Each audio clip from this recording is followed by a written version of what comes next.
Corridor Nama Piantiale no separate, General di Yamaleve, General Biari Jandi La Jingo, General Select, Lo Sound Pama Separate,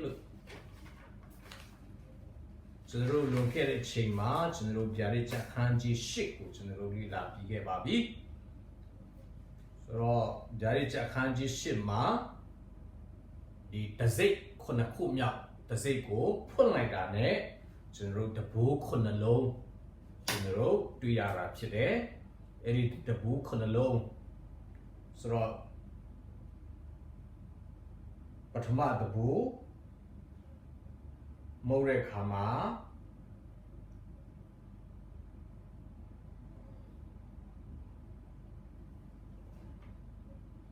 ဟုတ်ပြီမိုးသည်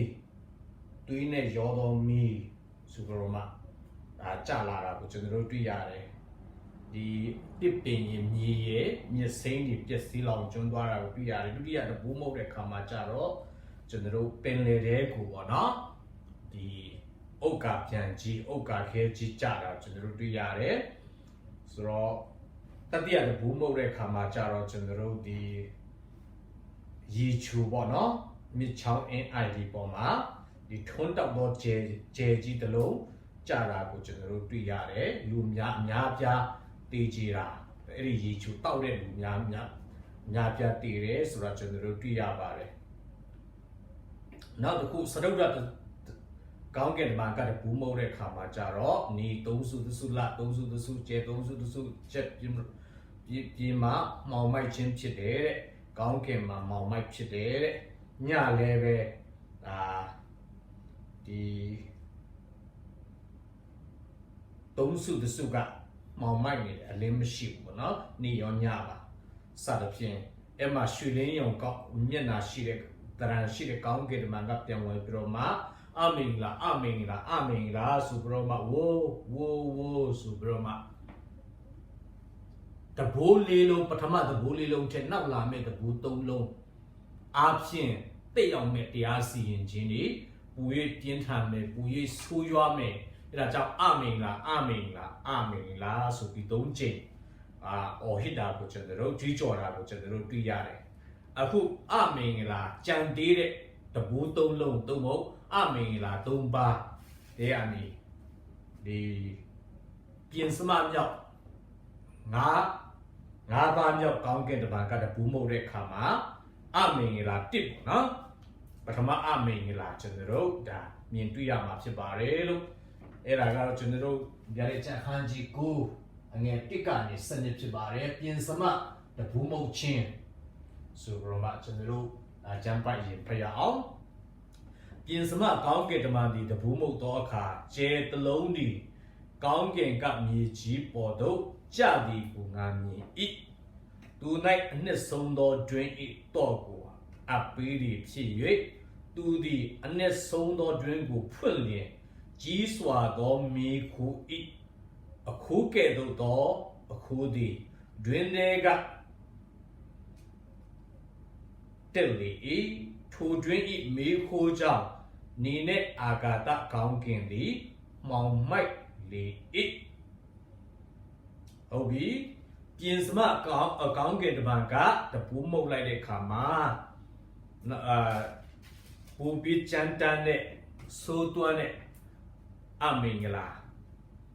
ပေါ်လာတာဖြစ်တယ်။ကျဲတလုံးကကောင်းကင်ကနေမြေကြီးပေါ်သို့ကျတယ်တဲ့။အဲ့ဒါကတော့တကယ်ကျဲမဟုတ်ဘဲနဲ့ဒါတင်စားခြင်းဖြစ်ပါတယ်။ဘာကြောင့်လဲဆိုတော့ဒီကျဲကပုပ်ကူကိုစားပြတာဖြစ်တယ်။ဆိုတော့တော်များများကဒီကျဲဟာfallen angel လို့ခေါ်တဲ့ကောင်းကင်တမန်စာတန်ကိုယ်တိုင်ဖြစ်တယ်လို့ဒါတချို့ကယူဆကြတယ်တချို့ကတော့ကောင်းကင်တမန်ဖြစ်တယ်ကြဆင်းတဲ့ဆိုတဲ့နေရာမှာဆင်းသက်တယ်လို့လည်းအဓိပ္ပာယ်ရပါတယ်တဲ့ဆိုတော့ဒီနေရာမှာအဲ့ဒီကြဆင်းတဲ့ကောင်းကင်တမန်သူဒီအနည်းဆုံးသောအတွင်းကိုဖွင့်၍ကြီးစွာသောသူ၌အနည်းဆုံးသောတွင်ဤတော့ကိုအပ်ပေးသည်ဖြစ်၍အနည်းဆုံးသောတွင်ကိုဖွင့်ဖို့ရအဲ့ဒီအနည်းဆုံးသောတွင်ရဲ့တော့ကိုအပ်ပေးခြင်းခံရတယ်တဲ့ဆိုတော့ စာတန်လည်းဖြစ်နိုင်တယ်လို့ကောင်းကင်တမန်လည်းဖြစ်နိုင်ပါတယ်တော့ဆိုတာကတော့အခွင့်အာဏာဖြစ်တယ်ဆိုတော့ဒီတနည်းအားဖြင့်ကောင်းကင်တမန်ဖြစ်နိုင်တာကဗျာဒိတ်ချခန်းကြီး20ငယ်1နှစ်မှာစာတန်ကိုလည်းဒီအနှစ်ဆုံးတွင်ထဲမှာကောင်းကင်တမန်ကပဲခြေနှောင်ပြီးတော့မှချတာကိုကျွန်တော်တို့တွေ့ရတယ်အဲ့ဒါကြောင့်ဒီနေရာမှာဒီအနှစ်ဆုံးသောတွင်ကိုဖွင့်နိုင်တာပိတ်နိုင်တာနော်စာတန်ကသူ့အနေနဲ့သူမဟုတ်ပဲနဲ့ကောင်းကင်တမန်ကစာတန်ကိုယ်တိုင်တော်မှာအခန်းကြီး20မှာအဲ့ဒီတွင်ထဲမှာချမယ်ဆိုတာကျွန်တော်တို့တွေ့ရပါတယ်ဟုတ်ပြီအနှစ်ဆုံးသောတွင်ဆိုတာကတော့ bottomless pit လို့အင်္ဂလိပ်လိုရေးထားပါတယ်ဆိုတော့ဒီတိတ်ပံပညာအရကပရဲ့အလေဘဟုမှာဖြစ်နိုင်တယ်ဆိုတော့ဝိညာဉ်ရေးရမှာတော့ကျမ်းစာအားဖြင့်တော့မရဏ Hades ရဲ့အခန်းတနေရာပေါ့နော်မရဏရဲ့အခန်းတနေရာဖြစ်နိုင်တယ်ငရဲလည်းမဟုတ်ပဲနဲ့ပေါ့နော်ပြီးရင်မယုံကြည်သူများရှိတဲ့နေရာမရဏလည်းမဟုတ်ပဲနဲ့ဒီကောင်းကင်တမန်ကြဆင်းသွားတဲ့ကောင်းကင်တမန်တချို့တွေချုပ်နှောင်ထားတဲ့အဆုံးမရှိတဲ့တွင်ပေါ့နော်ကပ္ပရဲ့အလဲမှာကျွန်တော်တို့နေမယ်ဆိုရင်ဒီလိုပဲတိတ်ပံပညာရှင်များကအဆုံးမရှိဘဲနဲ့ဒီတိုင်းပဲကြာနေမှာဖြစ်တယ်တဲ့ဆိုတော့ဆက်လက်ခရီးပြုနေမှာဖြစ်တယ်တဲ့ဟုတ်ပြီဆိုတော့ bottomless pit နှစ်ဆုံးသောတွင်လို့မြန်မာလူဘာသာပြင်ထားပါတယ်အဆုံးမရှိတွင်လို့လည်းပြောလို့ရပါတယ်သူကတော့ဒီ Greek စကား abyssos ဆိုတဲ့စကားနေလာပြီးတော့မှ abyss လို့ခေါ်ပါတယ် Hades လို့ခေါ်တဲ့မရဏနဲ့တော့မရဏနိုင်ငံနဲ့တော့မတူပါဘူးဆိုတဲ့အကြောင်းပေါ့နော်ဆိုတော့လူကာခန်းကြီးရှစ်အငယ်29နဲ့31ကြားမှာသခင်ယေရှုကနတ်ဆိုးကိုနေထိုးတဲ့အခါမှာနတ်ဆိုးကပြောပါတယ်ဆိုတော့အချိန်မတန်ပြီးပဲနဲ့ဘာဖြစ်လို့လာတာတော့ကျွန်တော်ကိုဒီအနှစ်ဆုံးသောတွင်ထဲမှာမချပါနဲ့ဆိုပြီးတောင်းပန်တာကိုတွေ့ရတယ်အဲ့ဒါကြောင့်နတ်ဆိုးများပင်လည်းအဲ့ဒီနေရာကိုရောက်ဖို့တော်တော်ကြောက်ရွံ့နေဆိုတာကျွန်တော်တို့တွေ့ရတယ်ဒီနေရာမှာကြတော့ဒီဒါလိကောင်ပေါ့နော်လိကောင်ဆိုတဲ့နတ်ဆိုးအုပ်လိုက်ထောင်နဲ့ကြည်ရှိတဲ့နတ်ဆိုးအုပ်လိုက် ကအဲ့ဒီတွင်ထဲမှာသခင်ယေရှုကချပစ်မှာကိုကြောက်ရွံ့နေတယ်ဆိုတာကိုကျွန်တော်တို့တွေ့ရတယ်ပြည်သူဩဝါဒစာခန်းချင်းနဲ့အငယ်နှစ်ပြည်သူဩဝါဒစာဒုတိယစာဆောင်ခန်းချင်းနဲ့အငယ်လေးမှာတော့ Tartarus ဆိုပြီးတော့မှပြောထားတာကိုတွေ့ရတယ်ကျွန်တော်တို့ယူဒအခန်းကြီးတဲ့အငယ်6မှာလည်းကျွန်တော်တို့တွေ့ရတယ်ဆိုတော့ဒီနေရာမှာပြည်သူထဲမှာဘယ်လိုရေးထားလဲဆိုတော့အကြောင်းမူကပြစ်မှားသောကောင်းကင်တမန်တို့ကိုဖျားရခင်နေနှမျောတော်မမူငရဲထဲတို့ Tartarus ဆိုပြီးတော့မှသုံးပါတယ်ဒီနေရာမှာချလိုက်ပြီးမှစစ်ကြောစီရင်ခြင်းအလိုငါချုပ်ထား၍မောင်မိုက်တန်ကျိုးနဲ့ခြေနှောင်တော်မူ၏ယူဒထဲမှာဆိုရင်ထိုမှတပါမိမိတို့အခွင့်အရာကိုမဆောင်မိမိတို့နေရာအရက်ကိုစွန့်ပစ်သောကောင်းကင်တမန်တို့ကိုကြီးစွာသောနေ့၌စစ်ကြောစီရင်ခြင်းအလိုငါထာဝရခြေနှောင်ခြင်းအဖြစ်မောင်မိုက်ထဲ၌ချုပ်ထားတော်မူ၏တဲ့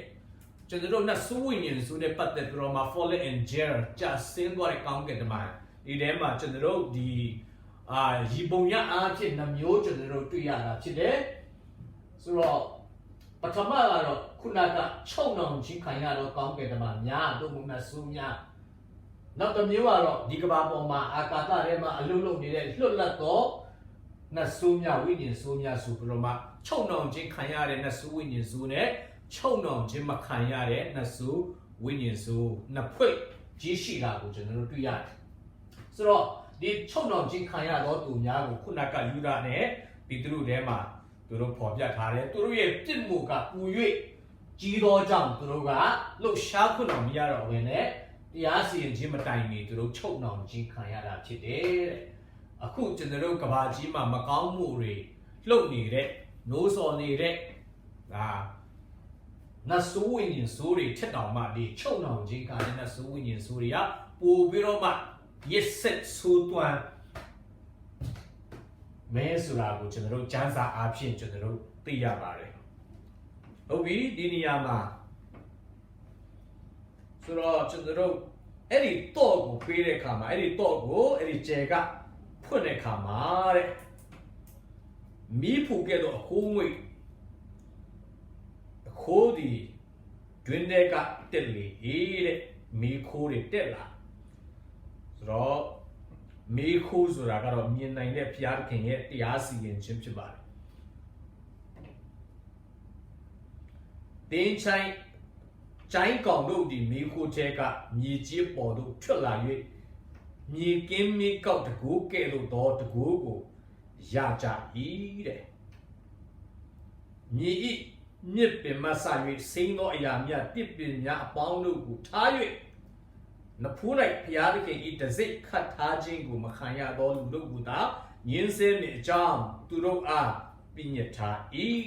တစိ့ခတ်ခြင်းကိုမခံရသောသူတို့ကတိုက်ရသောအခွင့်မရှိ9လပတ်လုံးပြင်းစွာဝေဒနာဖြစ်စေသောအခွင့်ရှိ၏ထိုကျိုင်းကောင်ဖြစ်စေသောဝေဒနာတွေကကင်းကြီးကောက်သည်လူကိုထိုးတဲ့ကဲ့သို့ဝေဒနာထိုးသောဝေဒနာကဲ့သို့ဖြစ်တဲ့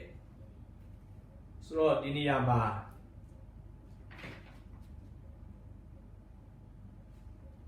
အဲဒီအနည်းဆုံးသောတွင်ကိုဖွင့်လိုက်တဲ့အခါမှာကျွန်တော်တို့ဘာတွေ့ရလဲဆိုတော့ကျိုင်းကောင်များကိုကျွန်တော်တို့တွေ့ရတယ်ကျိုင်းကောင်ဆိုတာတော့တကယ်တဘာဝကျိုင်းကောင်တော့မဟုတ်ပါဘူးဒီနေရာမှာဒီချုပ်နှောင်ခြင်းခါနဲ့နတ်ဆိုးဝိညာဉ်စုအုပ်စုအမတန်မှရစ်စစ်တဲ့အမတန်မှဆိုးသွမ်းတဲ့ဒါနတ်ဆိုးဝိညာဉ်စုအုပ်စုကြီးကိုဒါပေါ်ပြတာဖြစ်တယ်ကျိုင်းကောင်ကတကောင်တည်းမလှုပ်ရှားပါဘူးမပြန်တမ်းပါဘူးအုပ်လိုက်သွားပြီးတော့မှအထူးသဖြင့်အရှေ့လေပိုင်းနဲ့အာဖရိကမြောက်ပိုင်းမှာဆိုရင်ကျိုင်းကောင်တွေလာပြီဆိုရင်သူတို့လေယာကောက်ပဲတင်းနံနေသူတို့သွားတဲ့နေရာကပြောင်းသွားတာဖြက်စီးတတ်တယ်ပေါ့နော်ဖြက်စီးတတ်တဲ့အုပ်စုဆိုပြီးတော့မှတဘာဝအပြင်ကျွန်တော်တို့သိရပါတယ်တနည်းအားဖြင့်ကျမ်းစာထဲမှာလည်းထွတ်မြောက်ရာကျမ်းထဲမှာပဲဖြစ်ယောလအခန်းကြီး1အခန်းကြီး2ထဲမှာကျိုင်းကောင်ဟာဆိုရင်ဒီဘုရားခင်ရဲ့တရားစီရင်ခြင်းအနေနဲ့လည်းကျွန်တော်တို့တွေ့ရပါတယ်နော်ဆိုတော့ဂိမ်းမီကောက်တကူကဲတို့သူတို့မှာတကူရှိတယ်တဲ့အမတန်မှကြောက်စရာကောင်းတယ်လူကိုတည်ဆင်နိုင်တော်လဲဘုရားခင်ကသူတို့ကိုအကန့်အသတ်နဲ့ထိန်းချုပ်ထားတာကိုကျွန်တော်တို့တွေ့ရတယ်ဆိုတော့နဖူးမှာတစိ့ခတ်ခြင်းမခံရတော့သူမယုံကြည်သူများကိုပြင်းထန်စွာညှင်းဆဲဖို့ရအခွင့်ရတယ်တပ်ပိုင်ခွင့်တော့ဘုရားခင်ကမပေးပါဘူး9လညှင်းဆဲခွင့်ရတာဖြစ်တယ်ဂိမ်းမီကောက်ထိုးတဲ့ကဲ့သို့ဝေဒနာပြင်းစွာခံစားရမှာဖြစ်ပါတယ်ဒါဖြစ်လို့ဘုရားခင်ကတတ်ခွင့်မပေးသေးလဲဆိုရင်ရည်ရွယ်ချက်ကဒီနေ့နောင်တရဖို့ဖြစ်တယ်ဒီပြင်းစွာဝေဒနာခံရတဲ့အခါမှာနောင်တရဖို့ရန်ဘုရားခင်ကအခွင့်ပေးနေစေရွေးချယ်ဖို့ရန်အခွင့်ပေးနေစေဖြစ်တယ်ဆိုတဲ့ချက်ကိုကျွန်တော်တို့တွေ့ရပါတယ်ဟုတ်ပြီဆိုတော့ကျွန်တော်တို့အငယ်6မှာထိုနေ့ရဲ့ကာလ၌လူတို့ဒီတေခြင်းကိုရှာကြလိမ့်မယ်ရှာတော်လဲမတွေ့ရကြအလွန်တေခြင်းတော်လဲပြည်မင်းဒီသူတို့ထံမှပြေးသွားလိမ့်မယ်ထူချိုင်းကောင်တို့၏အစင်းတရံဒီစစ်တိုက်ခြင်းကပြင်ဆင်သောမြင်း၏အစင်းတရံနဲ့တူ၏ဒီချိုင်းကောင်တွေကမြင်းရဲ့အစင်းတရံနဲ့တူတယ်တဲ့ခေါင်းပေါ်မှာရွှေတရဖူကိုဆောင်းဟန်ရှိ၏မျက်နာဒီလူမျက်နာကဲ့သို့ဖြစ်၏သပင်ဒီမိမ့်မသပင်ကဲ့သို့ဖြစ်၏တွားဒီလဲချင်းပိတွားကဲ့သို့ဖြစ်၏ရင်အုပ်တစားသည်တန်ရင်အုပ်တစားကဲ့သို့ဖြစ်၏အတောင်ခတ်သောအတန်သည်စစ်တိုက်၍ပြေးလာသောမြင်းရထားများ၏အတန်ကဲ့သို့ဖြစ်၏အမြည်သည်ကင်းကြီးကောက်နဲ့တူ၏အမြည်၌လည်းဆူရှိ၏လူတို့ကို9လပတ်လုံးငင်းဆဲရသောအခွင့်တကူရှိ၏လူတို့၏ရှင်ဘီမူကားဟေဘေဘာတာဖြင့်အဘဒုံဟူ၍၎င်းဟေလကဘာတာဖြင့်အပိုလျွန်ဟူ၍၎င်းခေါ်ဝတော်အနည်းဆုံးသောတွင်တမန်ဖြစ်၏အမင်္ဂလာတပါလုံးပြီးထုနောက်မှအမင်္ဂလာတပါလာလေအောင်မေတဲ့လူရရဲ့အဲ့ဒီအချိန်မှာတည်ခြင်းနဲ့နာကျင်သောကြောင့်တည်ခြင်းကိုရှင်တော်မှာတည်လို့မရဘူးပေါ့နော်ဆိုတာကျွန်တော်တို့တွေ့ရပါတယ်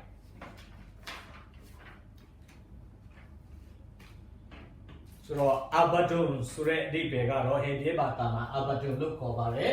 အဘဒုံကတော့ဒီ destruction ဖြစ်စီခြင်းလို့အဓိပ္ပာယ်ရပြီး Greek လို့ Apollyon ဆိုတဲ့ဟာကတော့ the one who destroy ဖြစ်စီသောသူဖြစ်စီခြင်းတို့မို့ဖြစ်စီသောသူဆိုပြီးတော့မှသူတို့ရဲ့ခေါင်းဆောင်နာမည်ရှိပါတယ်ဒီကျိုင်းကောင်တွေက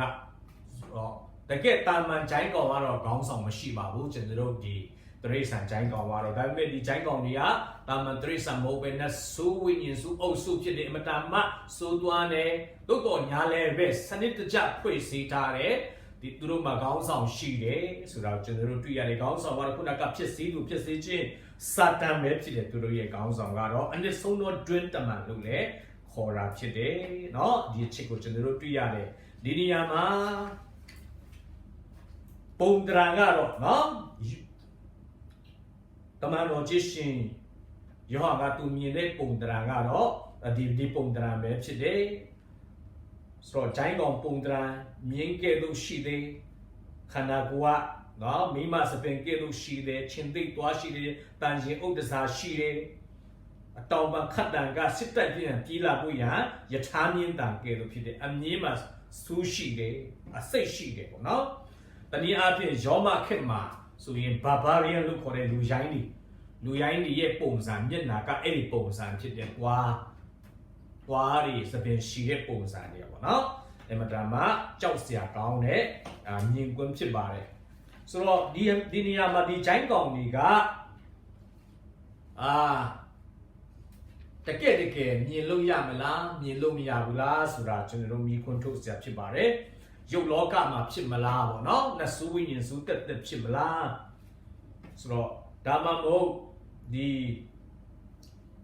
တနည်းအားဖြင့်လူတွေရဲ့ပေါ်မှာမြင်နိုင်တဲ့ဒီ virus တွေပေါ့နော်ကျွန်တော်တို့ COVID-19 ဆိုရင်လည်းကျွန်တော်တို့ဒါ virus တစ်မျိုးဖြစ်တယ်ယောဂပူးပုံစံဖြစ်မလားဆိုတာတော့ကျွန်တော်တို့တိတိကျကျတော့မသိရပါဘူးသို့တော်ညာလည်းပဲလူတွေအတွက်တော့မြင်နိုင်တဲ့ဒါယောဂဘူးเนาะတခုဖြစ်နေရင်တော့မှနောက်ွယ်မှာအလုတ်လောက်တာကတော့ဒီနတ်ဆိုးဝိညာဉ်စုအုပ်စုဖြစ်တယ်ဆိုတာကျွန်တော်တို့သိရတယ်ဆိုတော့အမတန်မှကျမ်းသာတဲ့ဒီနေရာမှာတဘာဝဘေးတာမဟုတ်ဘဲနဲ့လူချင်းမဟုတ်ဘဲနဲ့တဘာဝလွန်နတ်ဆိုးဝိညာဉ်စုမကောင်းဆိုးဝါးတွေရဲ့ညင်ပန်းနှိမ့်ဆက်ခြင်းကိုလူသားတွေကအထူးသဖြင့်မယုံကြည်သူတွေကခံစားရမှာဖြစ်ပါတယ်เนาะတည်ခြင်းတော့မှတည်လို့မရတယ်เนาะညင်ပန်းနှိမ့်ဆက်ခြင်းလာမှာဖြစ်တယ်ဟုတ်ပြီကျွန်တော်တို့ဒီခုဆက်လက်ပြီးတော့မှကျွန်တော်တို့ဒါစတ္တမတဘူမုတ်ချင်းကိုကျွန်တော်တို့ဆက်သွားရအောင်စတ္တမတဘူမုတ်ချင်းဆိုတော့ရတဲ့ချခန်းကြီးကိုငယ်73ကနေ21အငယ်7မှာခုနကဘာပြောလဲဆိုအမင်္ဂလာတပားလုံမေးတဲ့ရှူလင်းယုံကောင်းကဲတပားကြွေးကြော်တဲ့အမင်္ဂလာတပားပြီးသွားပြီနောက်တပားလာအောင်မယ်တဲ့နောက်တပားနှစ်ပါးလာမယ်အခုဒုတိယမြောက်အမင်္ဂလာလာမယ်တဲ့အငယ်73မှာစတ္တမကောင်းကင်တမန်ဒီတဘူမုတ်သောအခါဘုရားသခင်အရှိတော်၌ရှိသောရွှေရစ်ပလင်ဤဂျူလီချောင်းတွေကထွက်သောအတန်ကတဲ့နော်ကြီးသောအတန်ကျွန်တော်တို့ဒီစတုဒ္ဒရွှေရစ်ပလင်ရှေ့မှာမတ်တရတဲ့ကောင်းကင်တမန်ကအတန်ပေးတယ်တဲ့နော်အတန်ပေးတဲ့အခါမှာဆိုတော့ကြီးသောအတန်နဲ့အတန်ပေးတဲ့အခါမှာကျွန်တော်တို့ဒီအချက်ကိုတော့ကျွန်တော်တို့ဒီစတုဒ္ဒတဘိုးမုတ်ပြင်းမှဒါကျွန်တော်တို့ရစ်ပလင်ရှိမှရွှေလင်ပန်းကိုကင်တော့ကောင်းကင်တမန်ဖြစ်ဟန်တူပါတယ်အဲ့ဒီကောင်းကင်တမန်ကအတန်ပေးတဲ့အခါမှာကျွန်တော်တို့ဗာတွေ့ရလဲဆိုတော့အငယ်14မှာဥဖရစ်မြစ်ကြီးနားမှာချီနှောင်ရက်ရှိသောကောင်းကင်တမန်၄ပါးကိုလွတ်လောဟုတဘိုးရှိသောစတ္တမကောင်းကင်တမန်အားစုဒီကိုငါကြားဤတဲ့နော်ဥဖရစ်မြစ်နားမှာတဲ့ချီနှောင်ရက်ရှိတဲ့ကောင်းကင်တမန်၄ပါးရှိတယ်ကျွန်တော်တို့ဗျာဒိတ်ချခန်းကြီးခွန်အငယ်1မှာလဲကောင်းကင်တမန်၄ပါးကအရက်လင်းမျက်နာကလေကိုထိန်းထားတယ်ထိန်းအောင်ဆိုပြီးတော့မှအတန်သူတို့ကတားမြစ်တန်ကိုသူတို့ကြားရတာဖြစ်တယ်ဒီနေရာမှာတော့ဗျာဒိတ်ချခန်းကြီးခွန်အငယ်1မှာတွေ့ရတယ်ကောင်းကင်တမန်၄ပါးကတော့တကယ်ကောင်းကင်တမန်ဖြစ်တယ်ကဘာကြီးကိုတရားစီရင်နိုင်တဲ့ကောင်းကင်တမန်တွေဖြစ်တယ်ဒီနေရာမှာတွေ့ရတဲ့ကောင်းကင်တမန်၄ပါးကတော့တကယ်ကောင်းကင်တမန်ဆိုတာတဲ့နတ်ဆိုး၄ပါးဖြစ်ပါတယ်။ဘာကြောင့်လဲဆိုတော့သူတို့ကချီနှောင်ခြင်းခံရတယ်ချုပ်နှောင်ခြင်းခံရတာကိုကျွန်တော်တို့တွေ့ရပါတယ် ဘယ်နားမှာလဲဆို Euphrates မြစ်နားမှာတဲ့နော် Euphrates မြစ်နားမှာဆိုတော့ဒီ Euphrates မြစ်နဲ့နတ်ဆိုးတွေကဘယ်လိုပတ်သက်မှုရှိတာတော့နော်ကျွန်တော်တို့လေ့လာတဲ့အခါမှာတမိုင်းလေ့လာတဲ့အခါမှာအေဒင်ဥယျာဉ်မှာပထမ Euphrates မြစ်စီးဆင်းတာကိုတွေ့ရတယ်ဆိုတော့ဒီ Euphrates မြစ်ဆိုတာကအေဒင်ဥယျာဉ်ထဲမှာစီးဆင်းတဲ့အဲ့ဒီနေရာမှာစာတန်ကအာရမနဲ့အေဝါကိုဖျားယောင်းသွေးဆောင်တဲ့နေရာဖြစ်တယ်ဒုတိယကတော့ရီလွမ်းမိုးပြည့်တဲ့အခါမှာ Euphrates မြစ်နားမှာပဲမြစ်နားမှာပဲလူတွေကနေရာချပြီးတော့မှဘာဘူးလုံမျိုးစင်ဆောက်လုပ်ကြတာဖြစ်တယ်အဲ့ဒီနေရာနေစပြီးရုပ်တုကိုးကွယ်ခြင်းနတ်ဆိုးဝိညာဉ်ဆိုးကိုးကွယ်ခြင်းဒါစတင်လာတာဖြစ်တယ်နောက်တစ်ချက်အနေနဲ့ Euphrates မြစ်နားမှာတဲ့အကြီးမားဆုံးရှီဟောင်းမြို့ဖြစ်တဲ့ဘာဘူးလုံမြို့ကြီးကိုတည်ဆောက်ထားတာကိုကျွန်တော်တို့တွေ့ရတယ်ဘာဘူးလုံနေဘုခဒ်နေဇာရဲ့ဘာဘူးလုံတစ်ပေါ့နော်အဲ့မှာတည်ဆောက်ထားတဲ့ဒီနားမှာနောက်ရောမအင်ပါယာရဲ့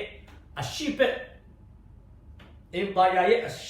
ဆွန်းနယ်နိမိတ်ဟာ Euphrates မြစ်ပဲဖြစ်ပါတယ်နောက်တစ်ခုကတော့ကျွန်တော်တို့အရှိတိုင်းနဲ့အနောက်တိုင်းခွဲခြားလာတဲ့နယ်နိမိတ်နဲ့ Euphrates မြစ်ဖြစ်ပါတယ်နောက်တစ်ခု Captive Iran နိုင်ငံရဲ့မြို့တော် Baghdad လည်းပဲအဲ့ဒီ Euphrates မြစ်နားမှာပဲရှိတယ်ဆိုတာကျွန်တော်တို့တွေ့ရတယ်ဗျာဒိတ်ချမ်းရတော့ Captive Babylon မြို့လည်းပြန်လဲပေါ်ထွန်းမယ်ဆိုတာလည်းကျွန်တော်တို့သိထားရပါတယ်ဆိုတော့နောက်တစ်ခုတော့ကျွန်တော်တို့ဒီဒိုင်လခန်းကြီး30အငယ်20နဲ့21မှာဂါဘီလကောင်းကင်မှာဂါဘီလဘာပြောလဲဆိုတော့ဒိုင်လစီမှာငါပိရတိအစိုးရမင်းနဲ့တိုက်ခိုက်ရအောင်မယ်တဲ့ပြီးရင်ဟေလတာ Greek နတ်မင်းကြီးနဲ့လည်းတိုက်ခိုက်ရအောင်မယ်စစ်တပ်ရအောင်မယ်ဆိုတော့ဒီကဘာပြောချင်လဲဆိုတော့ကမ္ဘာ Empire 4ခုကိုထိန်းထားတဲ့သူဟာတကယ်ယူနတ်ဆိုးမဟုတ်ပဲနဲ့နတ်ဆိုးအကြီးစား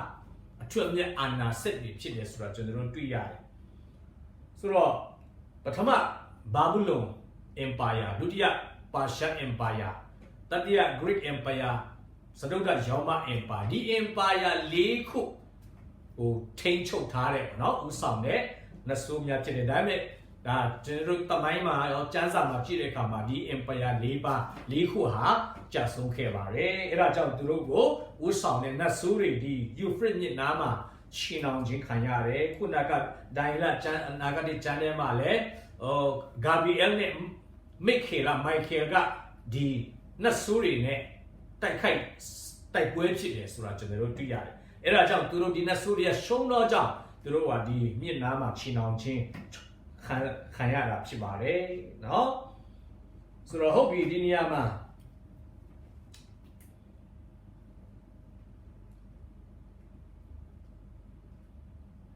Euphrates မြစ်နားမှာချီနှောင်လျက်ရှိသောကောင်းကင်တမန်၄ပါးကိုလွတ်လော်ဟုတဘိုးရှိသောစတ္တမကောင်းကင်တမန်အာဆူလေးကိုငါကြား၏ဒီချီနှောင်ခြင်းခံရတဲ့နတ်ဆိုးမင်းကြီး၄ပါးလွတ်ပါဆိုပြီးတော့မှကောင်းကင်တမန်ကအတန်ပေးတဲ့အခါမှာအမတန်မှကြောက်စရာကောင်းပါတယ်เนาะချုပ်ထားတဲ့နတ်ဆိုးတွေလွတ်ပြီးဆိုရင်တော့เนาะပူပြီးတော့မှယခုအလုတ်လုတ်နေတဲ့နတ်ဆိုးတွေတဲ့ပူပြီးတော့မှကြောက်စရာကောင်းပါတယ်ကျွန်တော်အငယ်15မှာပြောထားလဲဆိုတော့ထိုအခါတဲ့လူ3စုတစုကိုတေသက်ချင်းကတနာရီတရက်တလတနှစ်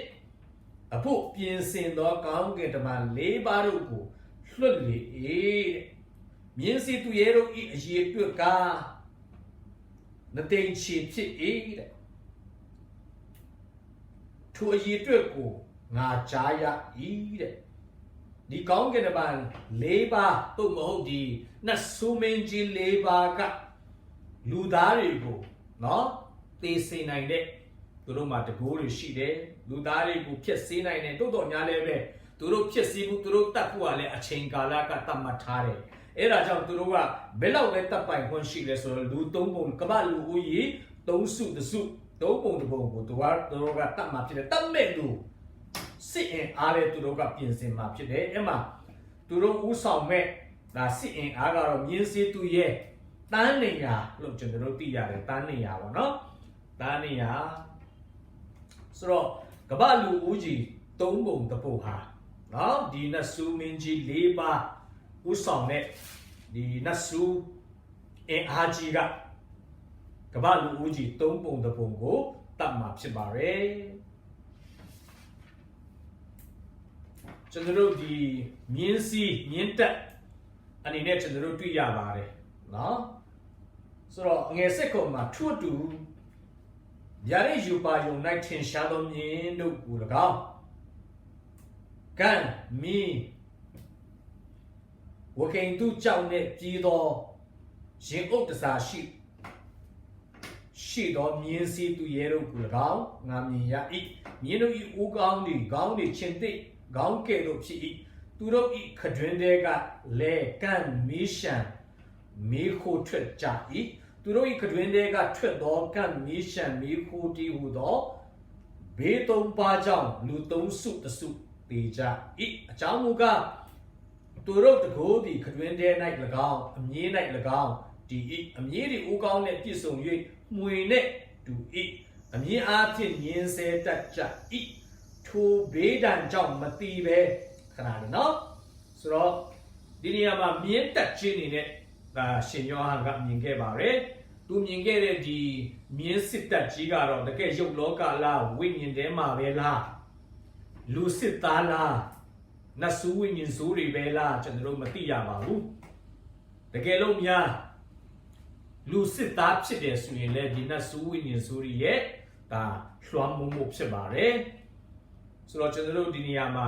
မြင်းစည်းသူများရဲ့ပုံတရံကတော့တဲ့မင်းနီရောင်ပေါ့နော်မင်းနီရောင်အပြာရောင်ကန့်အဝါရောင်ရှိတဲ့ရင်အုပ်တစားသူတို့မှရှိတယ်ခေါင်းမှာတော့ချင်းတိတ်ခေါင်းနဲ့တူတယ်ခရင်းတွေကကန့်မီးရှန်မီးခုထွက်တယ်အမြဲကတော့မှွေဦးကောင်းနဲ့တူတယ်ငင်းဆက်တက်တယ်တဲ့သူတို့ရဲ့တကူကနော်ခတွင်းတွေကနေတော့၎င်းအမြဲမှာတော့၎င်းရှိတယ်တဲ့လူသားစစ်တပ်ဖြစ်ပါကလူသားစစ်တပ်ဖြစ်ခဲ့မယ်ဆိုရင်တော့ဒီလူတွေဟာအခုခေတ်နဲ့ဆိုရင်စေယုတ်စစ်သားဓာတုလက်နဲ့နျူကလ িয়ার လက်နဲ့ကိုင်ဆောင်ထားတဲ့နော်သိပ္ပံဓာတုစစ်ပွဲလည်းဖြစ်နိုင်ပါတယ်တဲ့ဟုတ်ပြီခရွင်းတွေကကန်မီရှန်မီခိုဘေးချောင်းနဲ့ကပတ်လူသားလူဦးရေ၃ပုံတစ်ပုံတေကြည်တယ်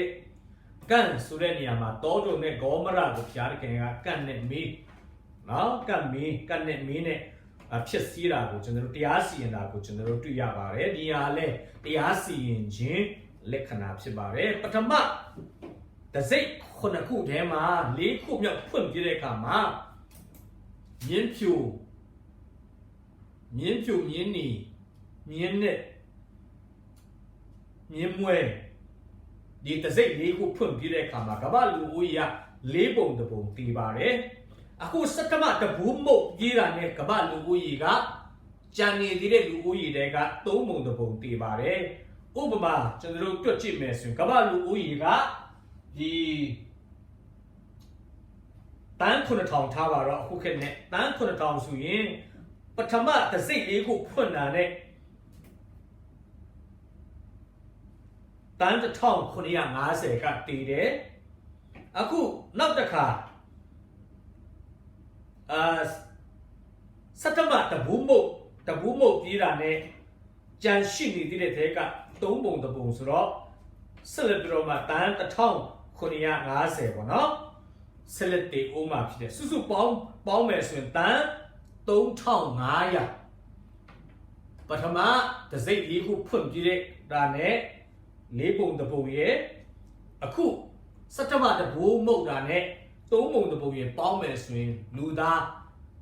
တေစရင်ကတန်း3500ရှိပါတယ်ဆိုတော့ကမ္ဘာလူဦးရေတန်း9000နဲ့စဉ်းစားမယ်ဆိုရင်တဝက်နီးပါးဟာဒီ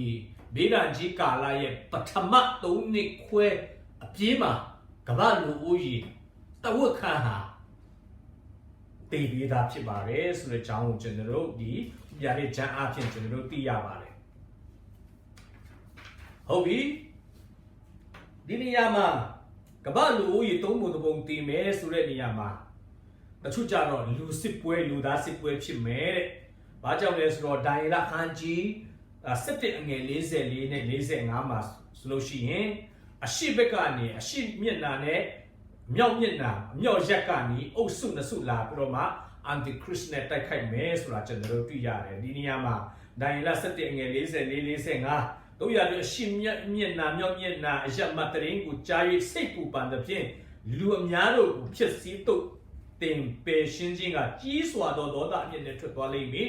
antichrist ကိုပြောချင်တာဖြစ်တဲ့ great fury ကြီးစွာသောအမျက်ဒေါသအဲ့ဒါကိုရှိမလို့ခေါ်ပါတယ်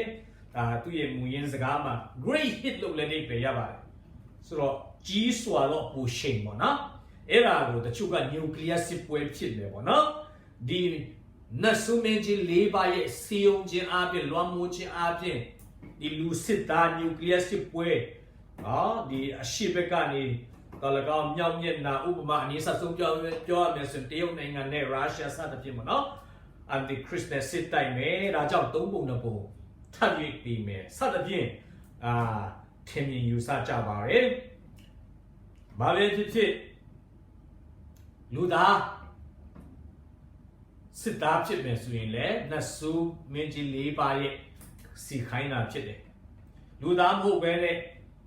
ဒီအတိုင်းပဲကြွမြင်တဲ့အတိုင်းပဲမမြင်နိုင်တဲ့နတ်ဆုဝိညာဉ်စုတွေဖြစ်မယ်ဆိုရင်လည်းလူသားတွေဟာဓာတ်ရိုက်တော်၎င်းတဆင့်တော်၎င်းဒီတဘိုး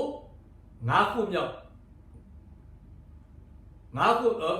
ခုမြောက်တဘိုးနဲ့6ခုမြောက်တဘိုးမဟုတ်ပြည့်တဲ့ခါမှာတော့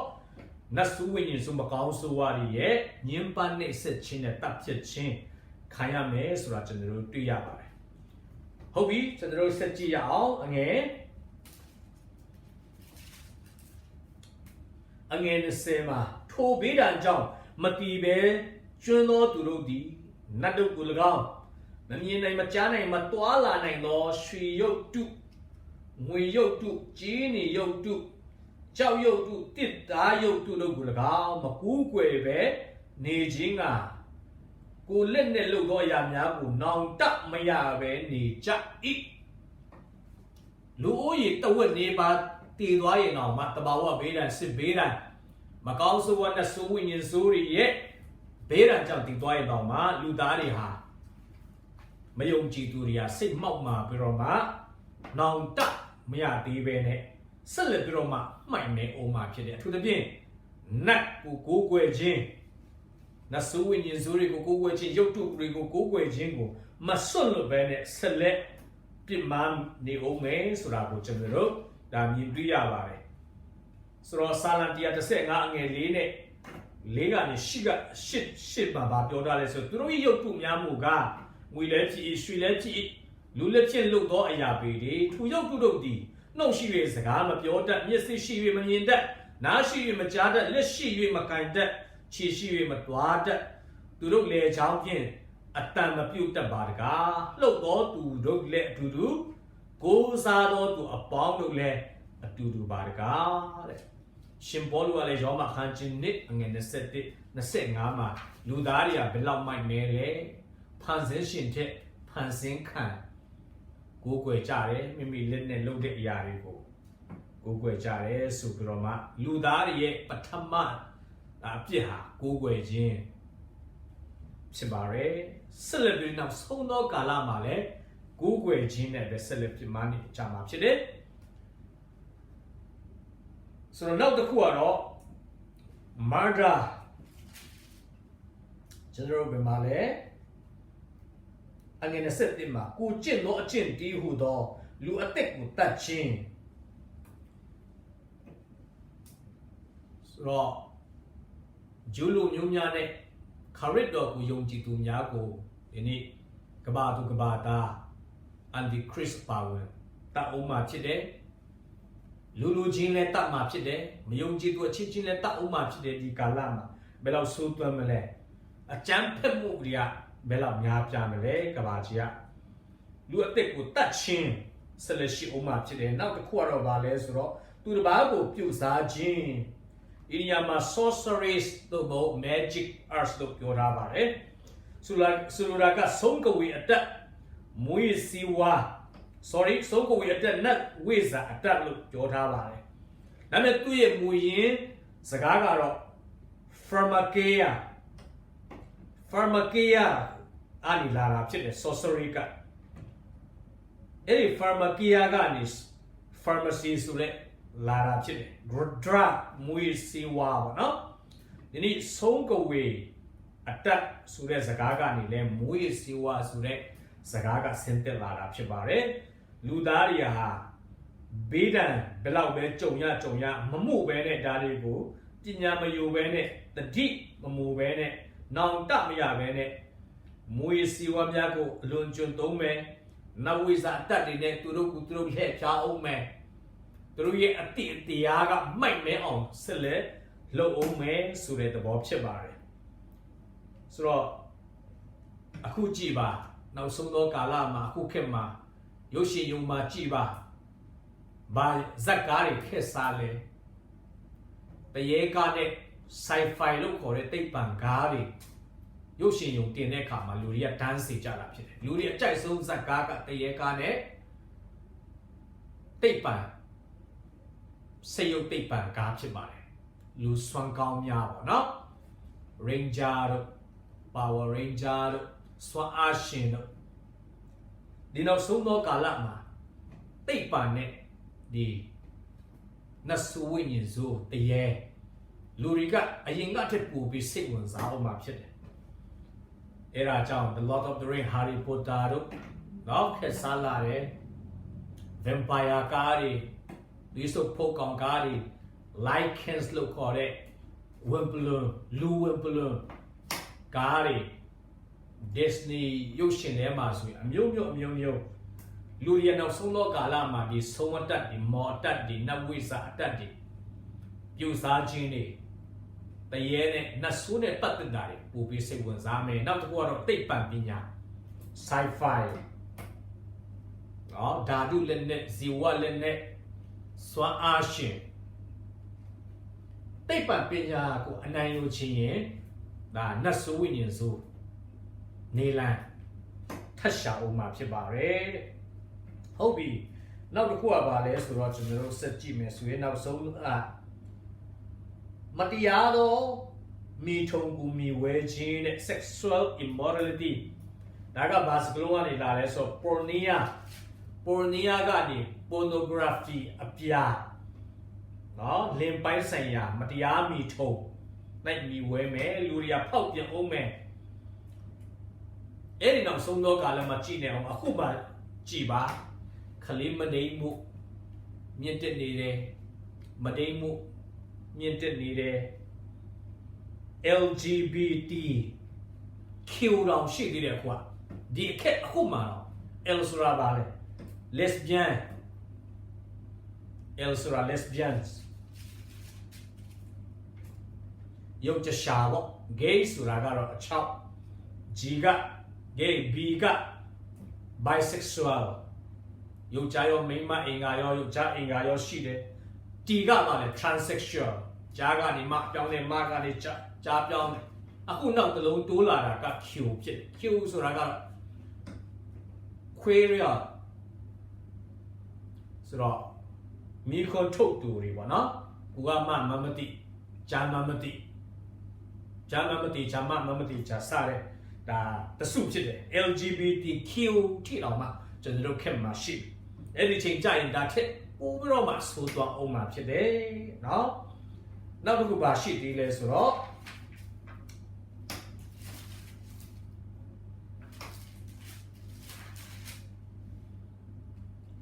သူ့ဥစ္စာကိုခိုးခြင်းအမှုများကိုလည်းနောင်တမရပဲနေကြ၏လူတွေတည်ကြည်ပြည့်စည်နေတဲ့ချိန်မှာတော့မှခိုးခြင်းဘာခိုးမလဲတော့မသိဘူးเนาะတခိုးသူ့ဥစ္စာကိုခိုးခြင်းမပြောက်ရှေ့နေအောင်မှာဖြစ်တယ်လူတွေကဒီအကျင့်တွေကနောင်တမရပဲဆက်လက်ပြမနေကြတယ်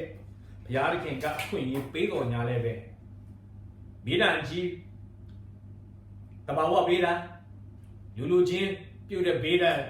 စစ်ပွဲကြီးတွေနျူကလ িয়ার စစ်ပွဲကြီးတွေမကောင်းဆိုးဝါးတွေပေးတဲ့ဘေးဒံအဲ့ဒီကနေလှမြောက်ရင်အောင်မှာတဲ့နောင်တမရသေးပဲနဲ့ကိုယ်အသွေးသား ကိုယ့်ရဲ့အတ္တကိုယ့်ရဲ့လောဘကိုတတ်မဲ့တဲ့အရာတွေဒါတွေနဲ့ပဲသူတို့ကဆက်လက်သွားနေအောင်မှာဖြစ်တယ်ဆိုတဲ့အကြောင်းကိုကျွန်တော်တို့ဒီပြရတဲ့ဂျန်ခန်းကြီးကိုမှာလေ့လာရပါတယ်အဲ့ဒါကြောင့်ကျွန်တော်တို့ဒီရာကိုလေ့လာခြင်းအပြင်ဖျားသခင်ဒီအဲ့ဒီချိန်အဲ့ဒီကာလမရောက်ခင်ဒီခေတ်ဒီကာလဒီအချိန်မှာဖြစ်နေသူ့ရဲ့ဂျေဇုတော်တကားကိုကျွန်တော်တို့ကိုဖွင့်ပေးထားပါတယ်နော်ကျွန်တော်တို့ကိုအခွင့်အရေးအများကြီးပေးထားပါတယ်အဲ့ဒါကြောင့်မိမိရဲ့အပြစ်ကနေနောင်တရပြီးတော့မှဘုရားသခင်ရဲ့ဂျေဇုတော်ကိုအပြည့်အဝခံစားဖို့ယေရှုခရစ်တော်ကိုမိမိရဲ့ကယ်တင်ပိုင်ရှင်အသက်သခင်အနေနဲ့ဝန်ခံပြီးတော့မှကိုးစားဖို့ရန်အရောက်ချင်းစေတိုင်းဖျားရှင်ကောင်းချီးပေးပါစေအာမင်